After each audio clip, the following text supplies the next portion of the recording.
Là, dans cette vidéo, on va voir les caractéristiques des atomes, et notamment trois caractéristiques, donc la taille, la masse et la charge électrique. Alors pour rappel, donc les trois particules élémentaires qu'on trouve dans l'atome sont l'électron, donc qui se promène autour du noyau, le proton et le neutron, eux qui sont dans le noyau.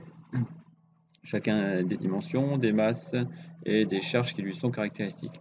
L'électron, il a une dimension, un diamètre de 5 × 10 - 15 mètres. Il a une masse de 9,11 × 10 - 31 kg. Donc il est plus léger que le proton et le neutron. Et il a une charge négative qui vaut moins 1,6 × 10 - 19. Le proton, lui, il a une charge positive. Et le neutron, il n'a pas de charge, donc il est totalement neutre. Donc concernant la taille de l'atome, on peut remarquer que le proton et le neutron sont tous les deux à peu près du même diamètre, et l'électron il est légèrement plus gros que les deux autres particules. Donc au niveau des dimensions des réelles, ça donne l'atome qui a un diamètre de 1/10 de milliardième de mètre, soit 10 puissance moins 10 mètres, et le noyau, lui, est 100 000 fois plus petit, soit 10 puissance moins 15 mètres. C'est équivalent en fait à un stade qui, au centre, a une tête d'épingle. Donc la tête d'épingle, ce serait le noyau. Donc on aurait la tête d'épingle qui serait au milieu, et en fait on aurait les électrons qui se promèneraient dans tout le stade en fait autour du noyau. Donc et qu'est-ce qu'il y a entre le noyau et les électrons? Et il n'y a rien du tout, absolument rien. Donc c'est du vide. Ça veut dire que la matière est lacunaire. Il y a de la matière par endroit, au niveau, à des endroits précis, et le reste du temps, le reste de l'espace, en fait, c'est du vide. Donc en fait, si vous connaissez le film J'ai rétréci les gosses, en fait le principe c'était, il disait qu'il pouvait enlever le vide ou réduire le vide qu'il y a justement entre le noyau et les électrons. Et c'est vrai que cette image, elle est sur le papier correcte. Évidemment, c'est impossible de concentrer la matière et de resserrer les électrons par rapport au noyau. Et pour vous donner une autre image, en fait, on pourrait, si on enlevait tout le vide qu'il y a dans les atomes, on pourrait mettre toute la planète Terre dans un dé à coudre ou dans un bouchon de feutre. Maintenant, des mesures un petit peu plus précises et quelque chose d'un peu plus sérieux, les vraies dimensions des atomes. Donc, on a ici la dimension de l'atome d'hydrogène. On peut remarquer en fait simplement que les atomes ont tous à peu près la même taille. Donc, il y en a certains qui sont un petit peu plus gros. Il faut savoir que l'hydrogène ici, il n'a qu'un seul électron. Et par exemple, l'atome qui est ici, il en a à peu près 70 ou 80. Donc ça veut dire qu'il est bien plus fourni en électrons et pourtant il n'est pas 70 ou 80 fois plus gros. Ça veut dire que les électrons sont eux-mêmes plus serrés lorsqu'il y en a beaucoup que lorsqu'il n'y en a pas beaucoup. Pour comprendre un petit peu mieux cet aspect-là, que la taille est provoquée par les électrons, regarde cette animation. Donc on a le noyau au milieu, on a les électrons qui se promènent tout autour. Et en fait, c'est la distance de déplacement des électrons autour du noyau qui vont donner la taille en fait de l'atome. Donc on va voir maintenant la masse des atomes. Donc, comme parmi les trois particules, proton, neutron, électron, donc on a les valeurs en fait de leur masse chacune, et on peut remarquer que les protons et les électrons ont tous les deux la même masse. Ils sont tous les deux dans le noyau et ils ont la même masse. Ensuite, les électrons, par contre, ils ont une masse qui est beaucoup plus petite. On est en 10-31 kg, alors que là on était en 10-27. Donc les électrons sont bien plus légers que les nucléons. En fait, si on fait le calcul, 1836 fois. Donc, on se rappelle au niveau de la structure, le noyau proton et des neutrons, ils ont tous les deux la même masse, quasiment la même masse. Donc, ça veut dire que la masse du noyau, elle est donc calculée par le nombre de nucléons au total qui composent tout le noyau, multiplié par 1,67 10-27 kg. L'atome composé toujours de son noyau et des électrons.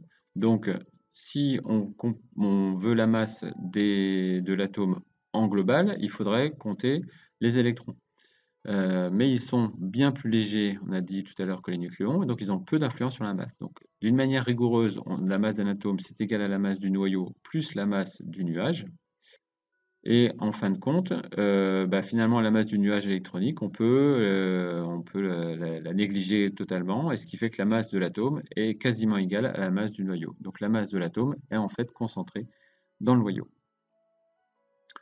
Dernier point, le troisième, parmi les caractéristiques, c'est la charge électrique, donc des atomes. Concernant la charge des trois particules que l'on a, on peut remarquer que le neutron, il est neutre parce qu'il a une charge qui est nulle. Le proton, il est positif, il a une charge de 1,6 10-19 coulombs.